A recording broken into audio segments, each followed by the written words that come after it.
goes live in 2 minutes.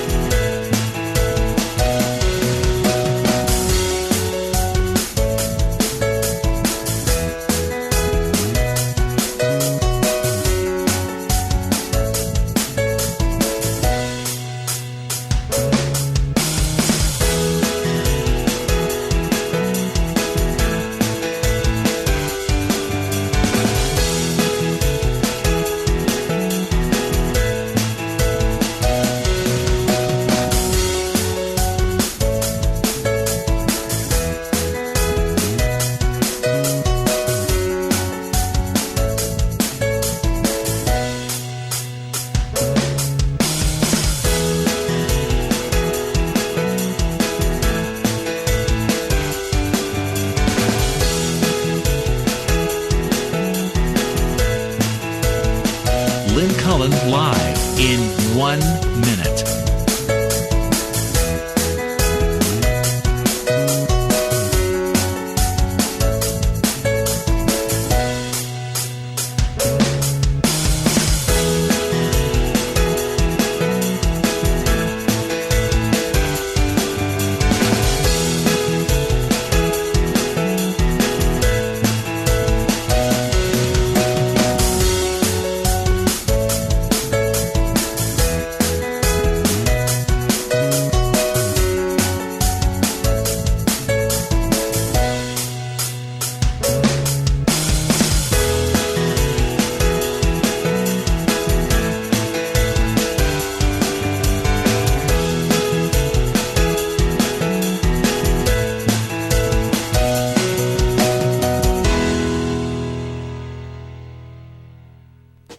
Welcome to Lynn Cullen Live at pghcitypaper.com. Email your questions and comments to Lynn at pghcitypaper.com. Well, I'll tell you, welcome to July. I didn't realize it was, but Celine has informed me, and she's in a funk because she said, look, we're not used to having seasonal affective disorder in the summer. If we're going to have to do it 12 months a year, this is ridiculous. Pittsburgh is never going to attract anybody here if you'll never see the sun again if you come. I did note the sun's absence very soon after I moved to Pittsburgh. And it troubled me. I was really, one of the hardest things about getting acclimated to Pittsburgh was the grayness. And I was blown away by the fact that they would say it was mostly sunny when I didn't think it was. They'd say, today, sunny skies. I'm thinking, that's not sunny skies. That's just slightly more diffuse grayness. So, well, listen, if you don't like the weather, as they say, just wait till next year because we don't know what's happening anymore. There should be no expectations. Really, it's true. No expectations. I've also been informed by Celine that we will not do a show on Friday, which was news to me, because it's July 3rd. And I guess because this shows other workers have too much power. Because July 4th falls on a Saturday, why those workers demand then that they get the Friday off. So, we're not here. Remember when Sophie? Celine, you miss Sophie. Great mayor. I don't know, just great lady. Sophie Maslow. When Sophie decided that we were going to have the city's 4th of July festivities on July 3rd, so she didn't have to pay the cops overtime or time and a half or double time or something, and all hell broke loose. But this was at a time when the city didn't have any money. I thought it was a very smart idea myself. Okay, I'm in a little bit of a strange mood. I don't know why. Celine is in a strange mood because, as she said, she's off the sauce. Now, lest you jump to conclusions, it means she's not drinking her coffee for a while, and she's glum. And the weather doesn't help. So here we are. I am not glum, but I feel like I'm in a strange sort of a mood. I want to read something to you. I hope you don't mind. But this is something that just so moved me. I was blown away by it. I had to tweet it immediately. And it is what Bree Newsome, that wonderful woman who scaled the flagpole in front of the Charleston, in front of the South Carolina State House, and took it down. It's the first things that she has said, although it came in written form, since that act of civil disobedience. And wow. The act itself was wow. Her reasons for doing it and the way she went about it are even more wow.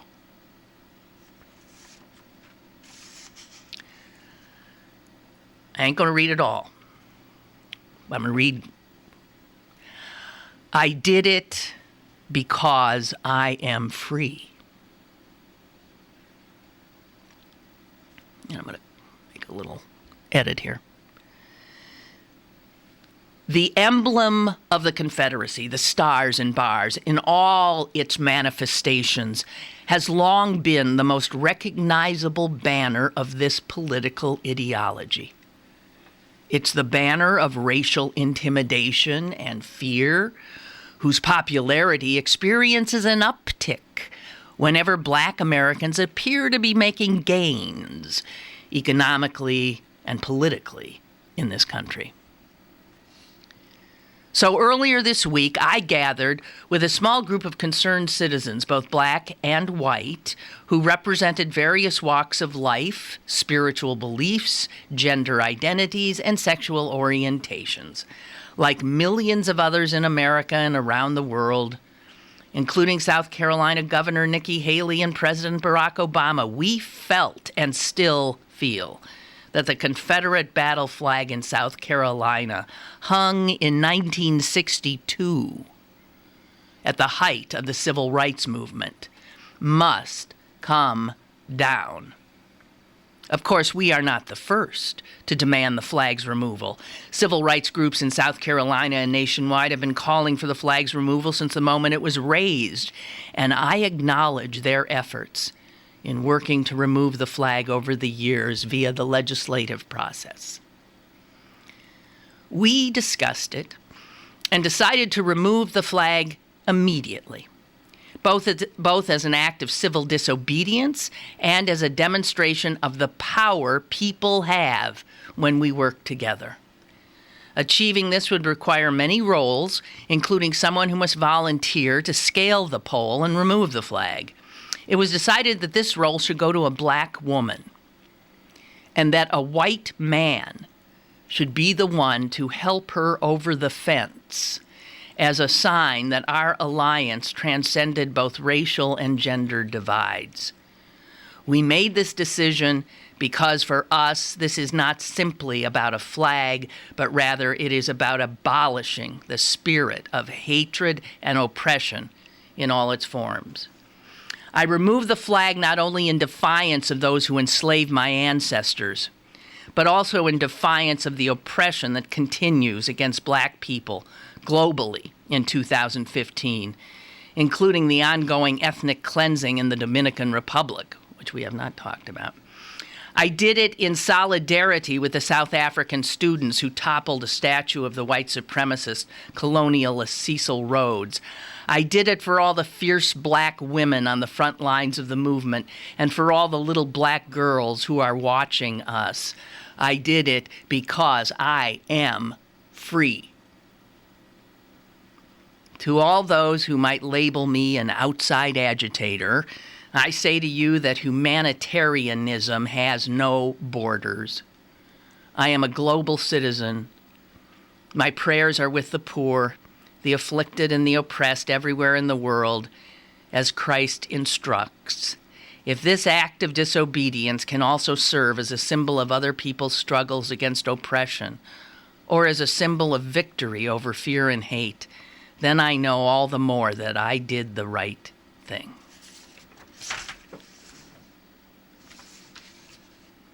Lest you think that that woman scaling the pole and taking it down was a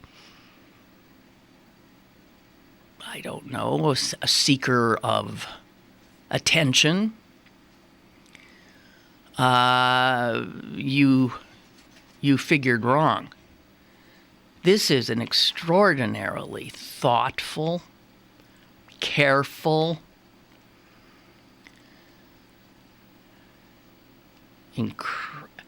I think, incredibly impressive woman. That such thought was given.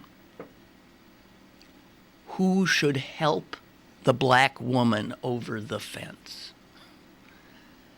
That's amazing and gives me hope. Bree Newsome, along with that white man, James Tyson, are facing criminal charges. The South Carolina House Minority Leader, Todd Rutherford, has agreed to represent them. So, I found that extremely moving. Roger writes, my therapist encouraged me to get a Nature Bright sun lamp, which helped me in the winter, but now I've been using it in the past few weeks. In the summer! Thank goodness for scotch, bourbon, beer, and wine, too. Yeah, really, it'll drive us all to drink.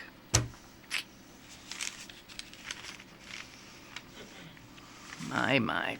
Okay, well, let's get to something more serious. Yes? We have a call. Hello? Hi. Yeah, that's where I disagree with you. I think she should be fined for that. You're going to break the law, you get fined. I don't give a shit what you say about that. There's no reason for that. Go through the law, do it the right way. Don't climb no fence. Don't disobey. Don't be like the other party. That's what I say. Okay, well, I don't think she has any... I think when you do civil disobedience, a la Mahatma Gandhi and Dr. King, you're fully expecting to be arrested, and you're willing to pay the fine or pay the price or go to jail. It is an act of, yes, defiance and rebellion, but toward a larger goal. The fact that she said to them as she was coming down the pole, I understand you're there to arrest me. I'm coming down. She made no effort to give them any trouble when she got back to the ground. So, I mean, this is an act of, it's the kind of act of, civil disobedience that we have found can be extraordinarily powerful. But you're right, they have to be willing to pay the price. Right. Okay. But I don't like that type of activism either. Well, I believe in protesting, but when you break the law, that's where I draw the line on any of that stuff. Well, stop and think. What about those blacks who broke the law by sitting down at a lunch counter, okay, in the South? Mm-hmm. Don't you think that's a law that should have been broken? Legislatively, good God, if they waited to for the Southern legislatures that had no black representation to do anything about it, nothing ever would have happened. You had to do it. That I could understand. Okay, all right. So, but I don't know. The flag thing it's starting to come down. I mean, was this done after the other flag was taken down? What other flag? The one that governor had taken down. No, that is the same flag. Oh, it's the same She flag. couldn't take it. The governor said, I want it to come down, but she does not have the authority. Oh, I see. Yeah. She's asking the legislature to take it down, and they're, it's going to take a long time. Oh, okay. Okay? That makes a little more sense. Okay. Okay, then. Thank you. Appreciate you. the call. Bye. Always do. Speaking of flags, I do have one more thing here. And I didn't mention it yet, and now it seems so old, but I do have to because it's so funny. And that's what happened over the weekend with the Gay Pride Parade in London and CNN. You do know about it. Too funny for words. I watched the whole thing. It's now, by the way, been taken down by CNN. You can't find that breathless report on their website anymore. And it happened, for those few of you who maybe don't know, it happened during London's Gay Pride Parade, and an employee for CNN International named Lucy Powell was there. She wasn't covering it. She was just sort of watching, and she sees this ISIS flag. And she immediately calls in and says, my God, we got a story. And CNN, breaking news. And they showed, somewhat of a picture of it. And she says, I seem to have been the only person to have spotted this. They called in their national security analyst, Peter Bergen, and said, what do you make of this? My God. And for those of you who didn't see it, Peter Bergen handled himself very well. He was skeptical. He said, he kept saying things like, it could be this is, it's satire. It could be that this is a protest of another kind. It could be, since that's really not Arabic there, it is not an ISIS flag, blah, blah, blah. He kept trying to talk reason to the breathless woman on the street in London and to the CNN anchor. I think it was Suzanne Malveaux. Anyway, of course, it turned out to be, it was satire. It was a black flag upon which, in white, a London artist had made. It was a satire of the flag, a parody of the flag, but all of the white stuff creating the mumbo-jumbo letters were dildos and butt plugs, if you'll. So this was particularly funny. So the guy who was waving that flag has been heard from now, too. And although this is not as big a to-do, I suppose, as Bree Newsome, the first manifesto I read to you, this one is also extremely well done and thoughtful. And you see, again, it was an act of political theater. And here's what his name is, Paul Coombs.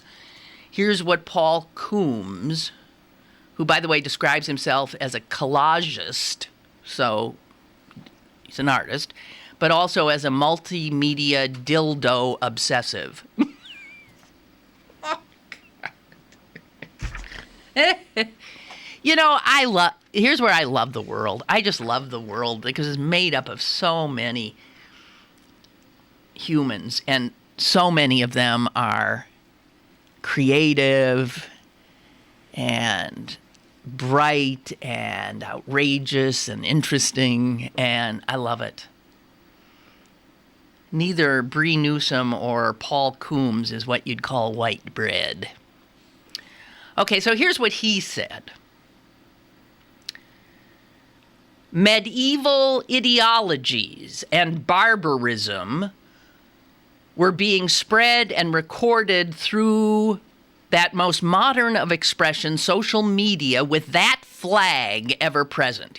This is ISIS he's talking about. It has become a potent symbol, that flag, of brutality, fear, and sexual oppression.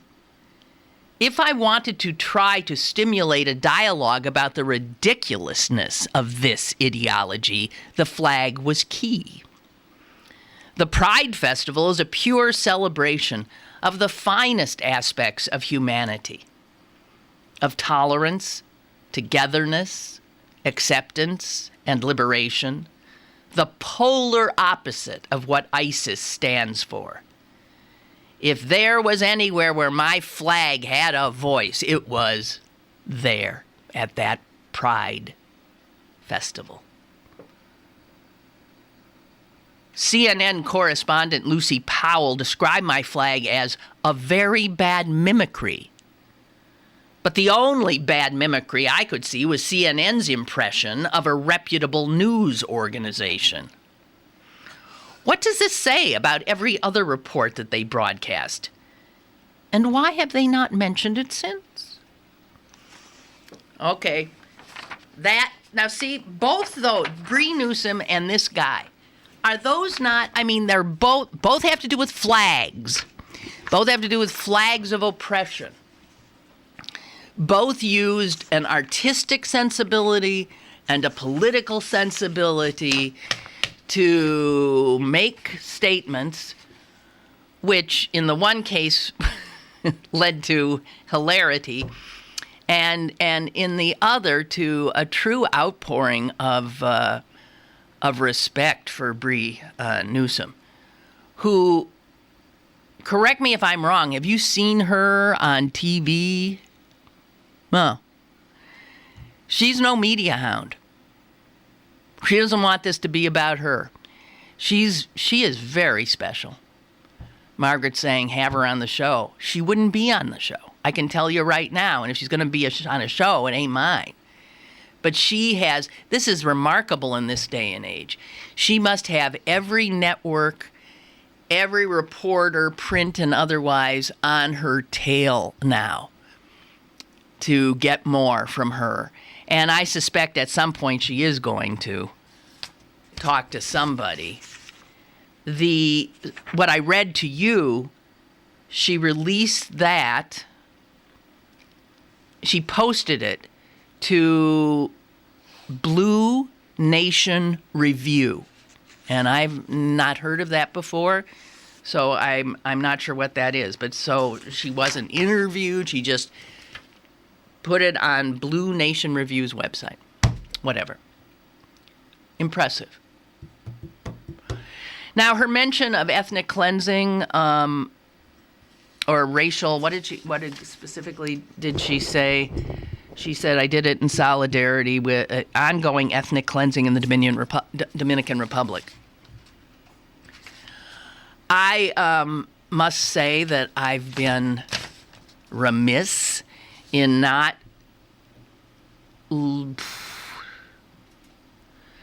reading the stories I have seen in the New York Times on this issue, because it looks so depressing to me. I thought, you know how you just sort of sometimes say, I can't. A lot of Haitians, the Dominican Republic and Haiti share an island, Hispaniola. And a lot of Haitians have fled into the Dominican Republic for obvious reasons. It is not as impoverished a nation. They have potential there of maybe a job or of hope for their children. And I'm unclear of exactly how the Dominican Republic is doing it, but they are now throwing all those people out. They are just forcing them back and out of their country. They share this tiny island. I mean, to think that they're not relatives in every way except one lives on this side of the fence and the other lives on that side of the fence. Sort of like the Palestinians and the Israelis. They're cousins. They're family. Outrageous. I don't know. So I have to admit, I haven't paid attention to it because it was just one more story that I knew would upset me, that I felt I couldn't do anything about, that reaction we have, which is not the right reaction, which is turning our backs. But So Bree Newsome made me ashamed for that, and I will, next time I see an article, read it so I know a little bit more and understand it. Well, got this from the New York Times today. You will not believe it. Oh, maybe you will. The average sale price of a apartment, I guess we'd call that a condo or something, in Manhattan has hit a high point. The average sale price of a little apartment in Manhattan. I used to have an apartment in Manhattan. Granted, it was 1970, but I thought it was pricey as hell, and all it was it was no bigger than this room I'm in right now. It was a studio apartment. I had 2 windows. I was lucky in that. I had 2 windows, and I had a fire escape outside them. I was on the 11th floor, and I love that little place, me and the cockroaches. So, the average price, ladies and gentlemen. Go ahead, Celine. I'll put you on the spot because you're here. Take a stab. The average price, and they don't say if it's a 2-bedroom or a what, huh? Right now in Manhattan. Selling or renting? No, selling. What would you pay if you wanted to own a little apartment? Let's give it a 1-bedroom. The average price. So, I mean, obviously,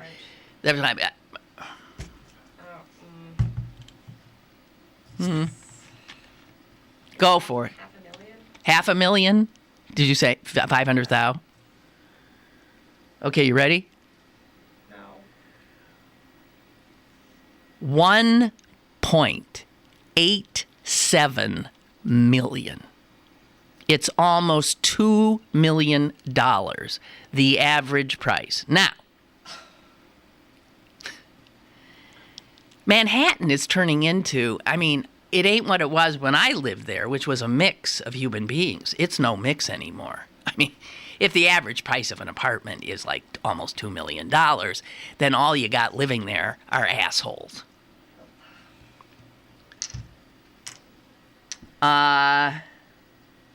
Now, when they do average price, obviously some of these places that sell for $95 million or something to some Chinese or Russian asshole. Excuse me, I think I'm speaking the truth. That pulls it up. So if you really want to look, it's a better indicator to say, okay, so let's look at the median sales price, and that'll be a more correct. Okay, median sales price. That'll come down. Get those biggies out. Celine doesn't want to play anymore. 1.2. Well, no, now it's 980,000. Essentially 1 million. So the mean price is 1,000. The average price is 1 million. The average is almost 2 million.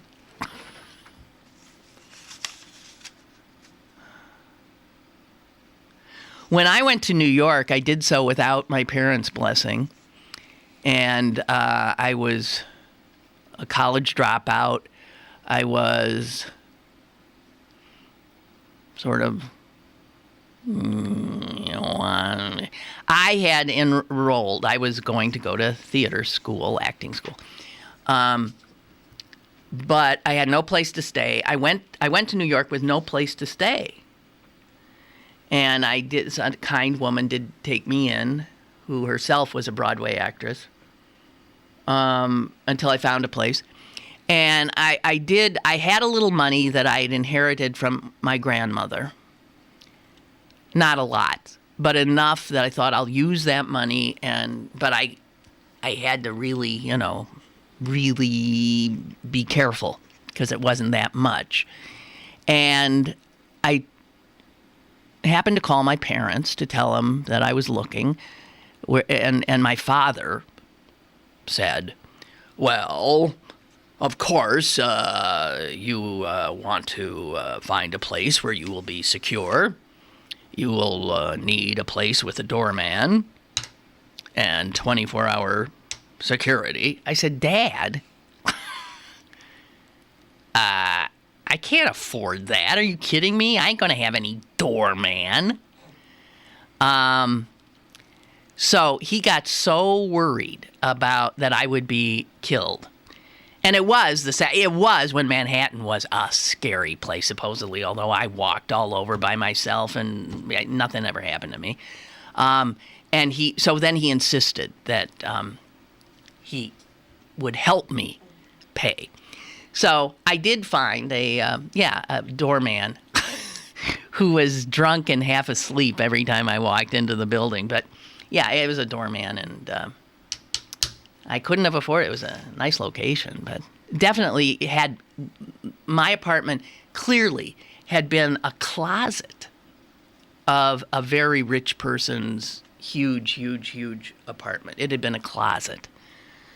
There was no other possibility.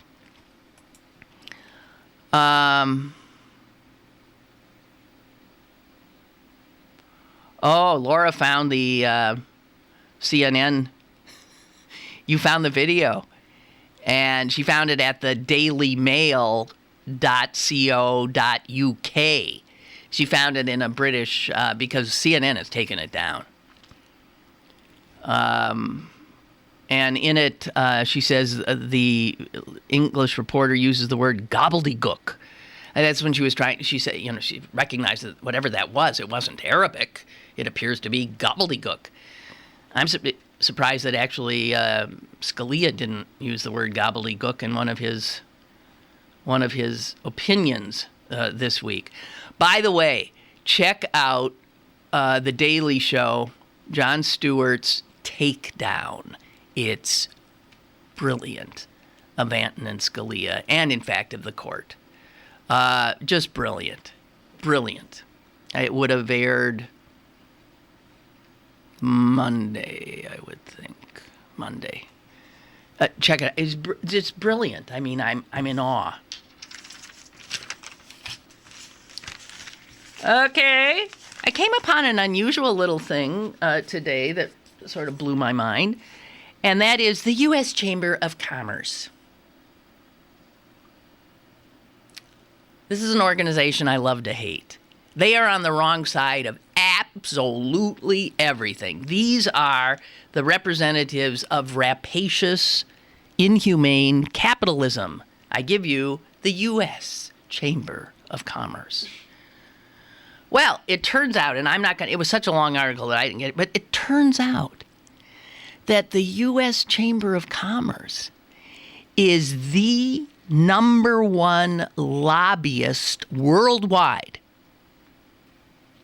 Anytime any country, any city, anybody tries to constrain or restrain tobacco use. So you get some third world country where the people are smoking a ton of, because the tobacco companies in the U.S., their market here has shrunk. So how do those tobacco companies stay alive? They stay alive by hooking people all over the world, especially targeting Asia and Africa. And wherever one of those countries attempts to attempts to pass any kind of legislation or even create a marketing campaign, anything, to educate their people about the dangers of tobacco use, the Chamber of Commerce, the U.S. Chamber of Commerce is there. I got to tell you, and they fight. They are the biggest lobbyists. It says here from the Ukraine to Uruguay, Moldova, the Philippines, it doesn't matter. The U.S. Chamber of Commerce has become the hammer for the tobacco industry, engaging in a worldwide effort to fight anti-smoking laws of all kinds.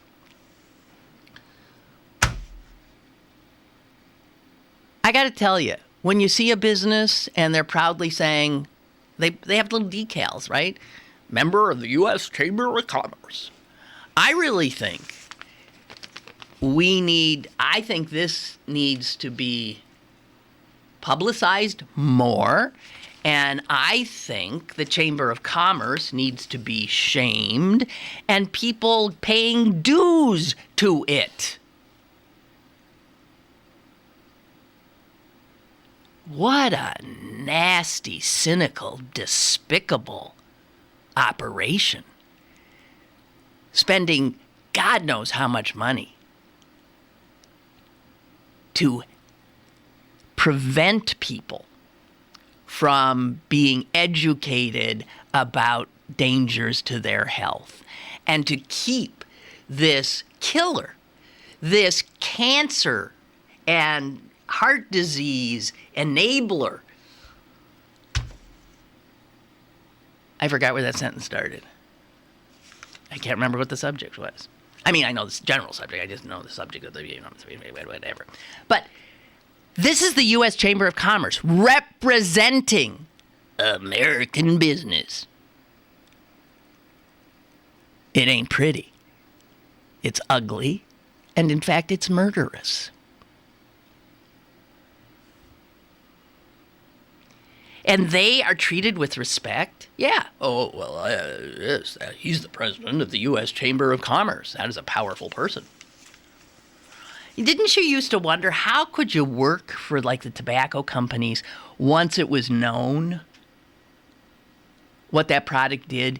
And you thought of the people who worked in it. And even the people who, what's that movie that was made, Thank You for Not Smoking or something, is showing the cynicism and it's beyond me. It is just beyond me how some people are willing to sell their souls.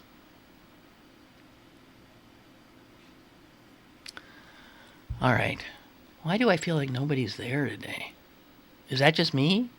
It's just me. I do have, ladies and gentlemen, I do have a... Now, back in the day, if I were doing radio, the topic I am about to introduce could easily have filled a 3-hour show. And that is because it is the kind of topic that everybody has an opinion on, and it's not anything that's earth-shaking, but it is something that can become, part of a lot of marital discord and all kinds of stuff. So it's something that people live with, are aware of, and have strong feelings about. And back in the day, when AM talk radio was what it was, this is a subject that literally I could have ridden for 3 hours. And it would have been 3 hours of fun and 3 hours of lot of first-time caller, because people will jump in on this one. And maybe we can do that.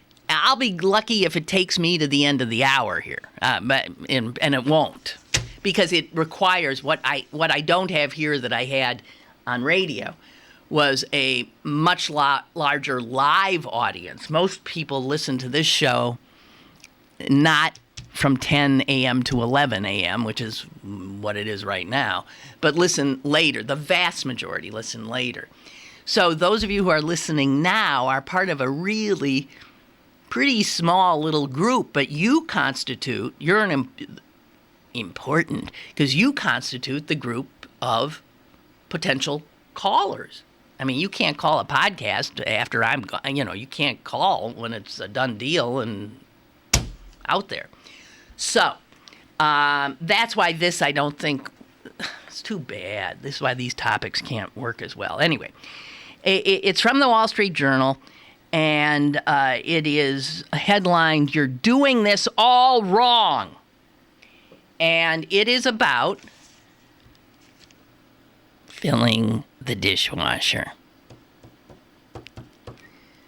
Filling the dishwasher. Now, I mean, I'm telling you, there are so many subjects here. I personally have very strong opinions about this. And you might too. And in many a household, someone will fill the dishwasher and someone else will come by and move things around. Celine's already getting all worried. Yes! Yes! There are people for whom filling the dishwasher is sort of like, I mean, it is something that It's like creating a sand mandala for them. it's like, yes, thank you. It is like creating a sand mandala. Is that what you said? Yes. So that, stay with me here. You don't put things in willy-nilly. You have a pattern. You have symmetry. You have something that when you're finished is not only aesthetically pleasing, but makes you feel good.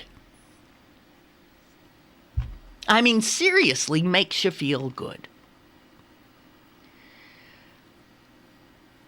According to a recent survey, more than 40% of Americans say they fight over how to load the dishwasher.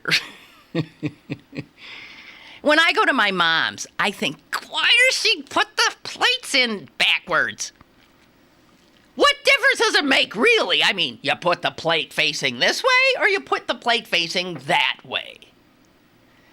But, admit it, a lot of us think we know what the answer is, and we really have trouble looking at, my sisters. No.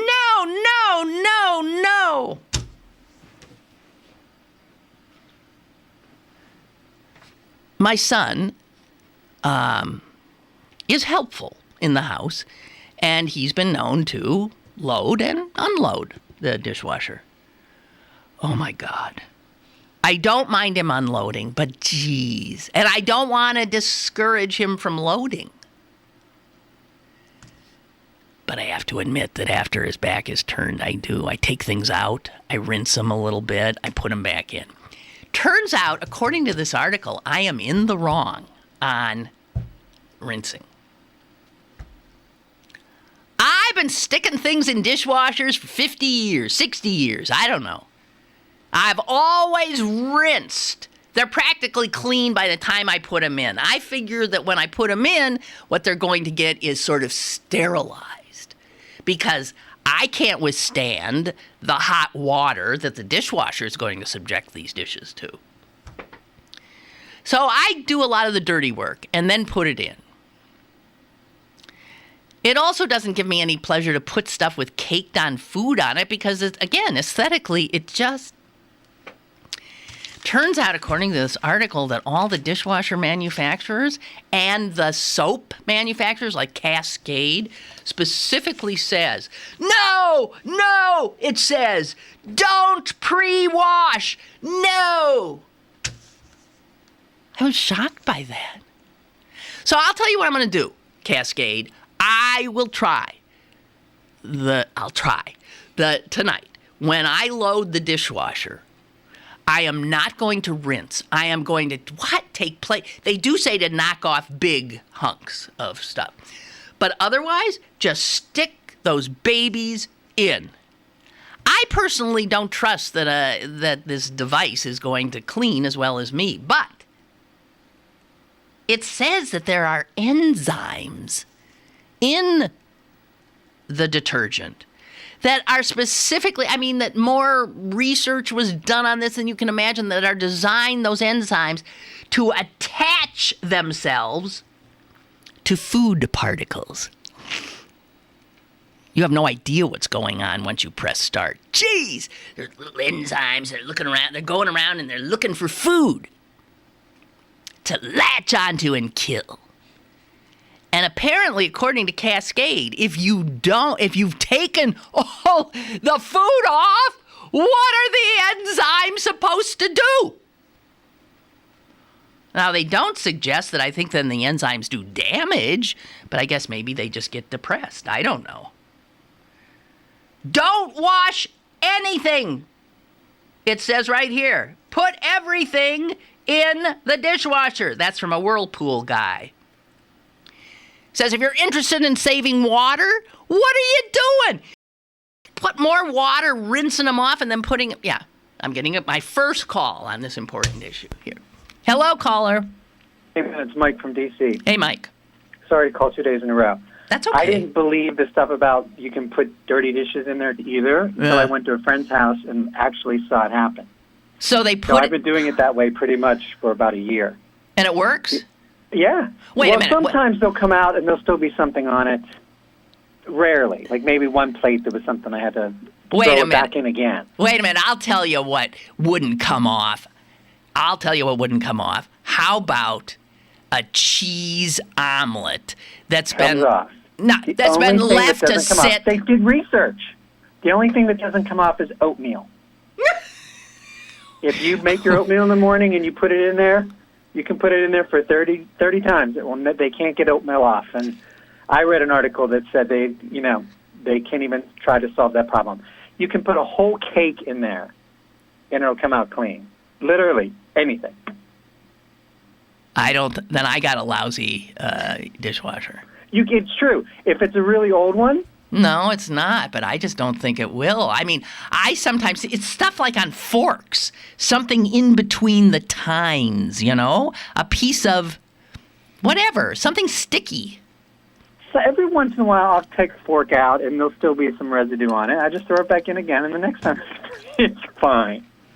Okay. But it's rare. It's very rare. Okay. Oh my God, the next thing you know, I'll be sticking my toilet paper on the wrong way. Okay, so, okay, I'm going to try. But it's true, there are two ways of looking at the dishwasher. One, to wash the dishes. The other is to sanitize them. Yeah. And that should be something you work out before you marry the person. This is one of the, really, stick it in the prenup. I mean, this is important stuff.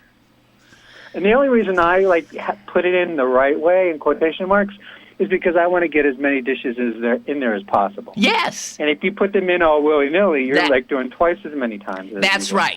And think of the ecologically correct thing to do is put as many. And here's another thing that is beyond me: people who stick knives in with the blade sticking up. Yeah, I have really good knives that say don't put it in the dishwasher. Well, any real good knife, you're not supposed to. But I'm just talking about any sharp thing. Why would you want it sticking up? Really, that is not a nice thing to do to the person who risks, their fingers when they're unloading. And apparently, if the article I read was true, you actually use less water doing them in the dishwasher. That's what they say here too. Do it by hand. That's what they say here too. But it seems so how could that possibly be? But because it is. They say it. They all agree on that. And you know what else they agree on? Does your dishwasher have a number of settings like normal and China and heavy duty and all this kind of stuff? Does it? Yeah. Uh-huh. Do you ever use any of them other than normal? No. No, why? Me either. So they say here that drives the people who make dishwashers insane because more than 70% of us always select normal, when in fact a lot of the time one of the others that uses less water and energy would more than do the job. Just telling you. I'm looking now. I have a steam feature. I wonder what that's for. I don't know. Well, go enjoy. Just sort of I have a 1 hour wash. I mean, mine takes forever. I have a 1 hour wash, and I wonder if okay, here's what I'm going to do. I'm going to put unrinsed dishes in the 1 hour wash and see if that works. If it does, my water bill's going down big time. Mike? And not to mention having dry dishes drying on the sink. Yeah. Yeah. And then dirty dishes in the sink waiting for you to get around to cleaning them. That's really why I love the dishwasher. I know. Because it hides my dirty dishes for the few days. Exactly. Well, thank you, Mike. Sure. All right. Sure. Bye. Bye. Yeah. Here's the other thing that you don't do, and I know this to be true. Do not you got a handful of spoons. Do not put them in the same thing, in the same little, because they like to spoon. And when they spoon, the water can't get in and clean them. So you want to mix. You want to mix utensils. Now, granted, in terms of efficiency, this makes it a little more time-consuming on the taking them out and putting them away end. But you'll have cleaner. Let's see. What else? I don't know. Was that it? Those are the biggies? Battle zone. Pre-rinsing. Martha Stewart says, oh, here's the other thing. You people who are sticking your china in there, you're not supposed to, who are putting, God forbid, silver in? No. Wood? Are you kidding me? Plastic, ladies and gentlemen, any plastic that goes in goes on the top. Because the heating element, it'll melt it. You always put that on the top. And they do say knives should be down, but really good knives should never be in the first place. And do not put nonstick pans in. Are you agreeing, Celine? Do not put cast iron pans in. As a matter of fact, all the stuff that you use to sort of cook and bake should be hand washed. Okay. Hello, caller. Hi. Hey, Lynn, it's Roger. Hi, Roger. I love the topic. It's very important. Good. Where do you come down? Whatever my wife tells me to do. Oh, okay, all right. Is she the? I mean, people who are like little obsessive compulsive or neatniks. I mean, this is fraught territory. You know what? You come to an agreement because it creates divorce. Well, and you just have to say, okay, honey, that's a good idea. It says, well, no, they say that 61% of married couples argue about whether to pre-rinse dishes.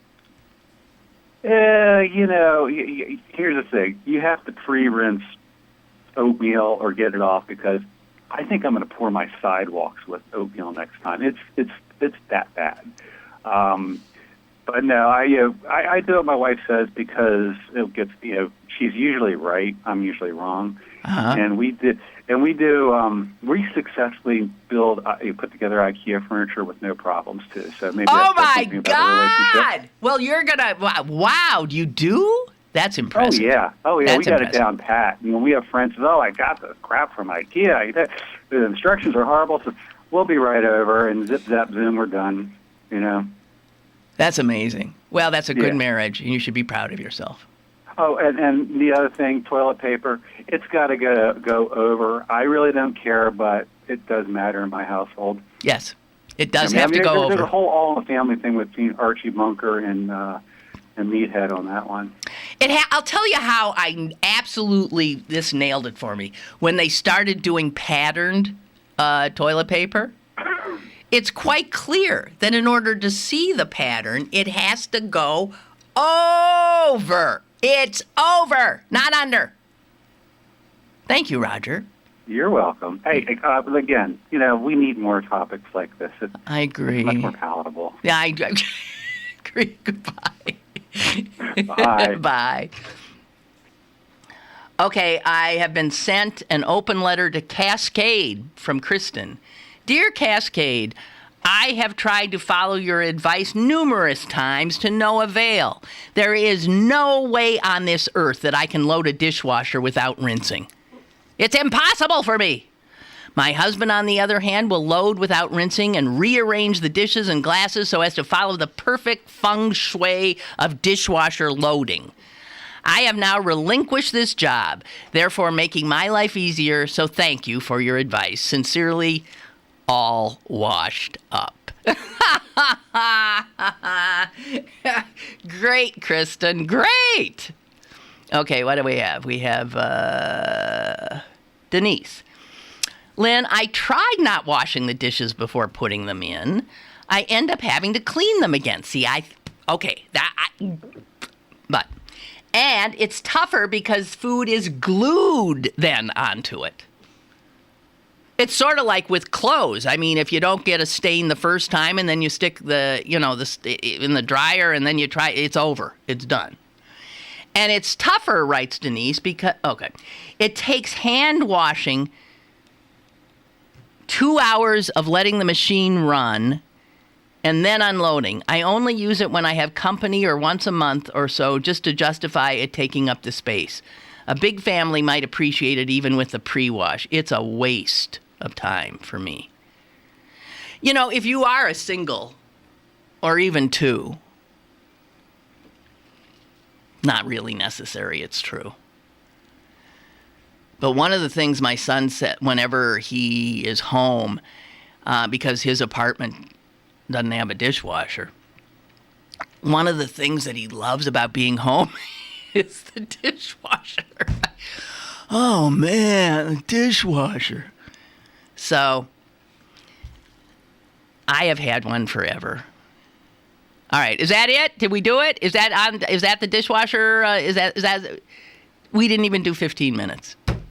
Man, I don't usually miss radio, but I see, this is how I miss it. Because I can tell you, this is sort of like I once did 3 hours, and I've told you this, excuse me while I belch, potato salad.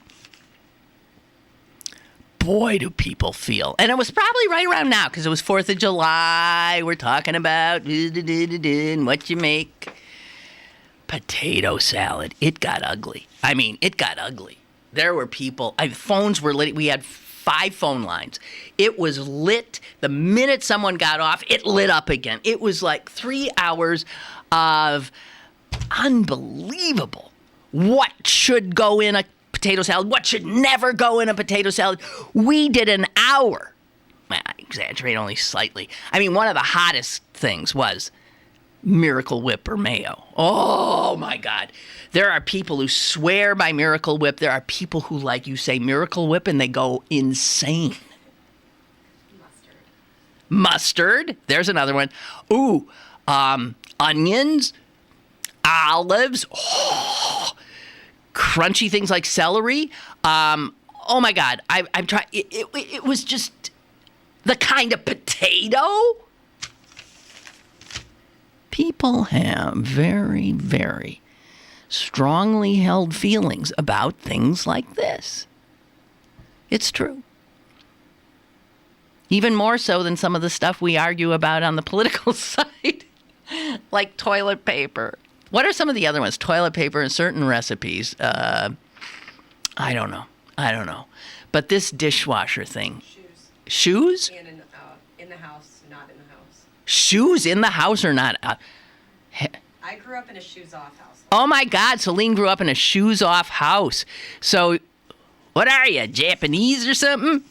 Well, what you mean? So before you walked into or right inside the door, you got out of your shoes. That's actually a very smart thing to do. Still actually annoys me. But no, I have to tell you, if I go to a house and that's clearly what you're supposed to do, I get annoyed.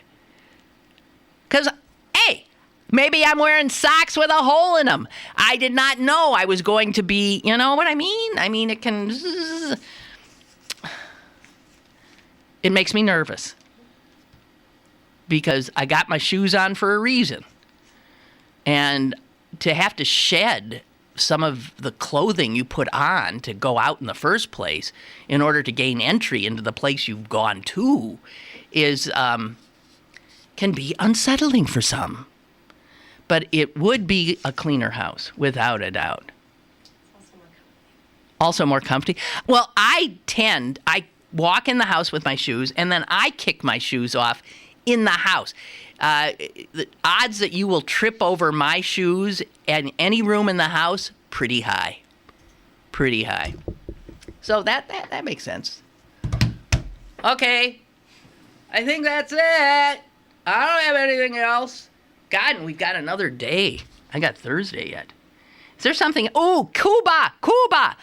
That's great news, by the way. Great news. And I was listening to somebody who said there is no doubt that before Obama leaves the White House, he's going to go to Cuba. As the President of the United States is going to visit Cuba. Will that be cool? And speaking of visitors, you see the Pope coming to Philly, 26th of September. And you know where he's going? Going two places, Independence Hall and prison. I love this Pope. I just love this Pope.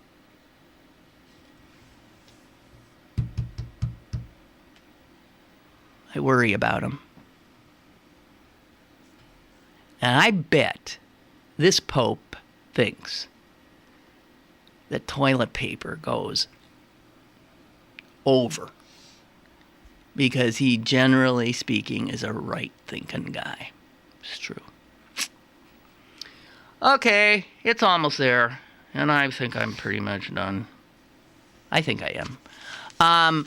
Okay, guys, so tomorrow's our last show of this week, which I just found out today because it's the 3rd on Friday. And then whatever. So I hope you'll join me. At this point, I don't have a clue what we could possibly be talking about. But I'm willing to bet that because most people listen on the podcast, I'm going to have a bunch of emails on loading dishwashers. So maybe we could take up about 15 minutes tomorrow on that. Sort of mopping up, as they say. Okay? Thank you so very much. Have a good day. Coax the sun out, coax it out, and toodaloo.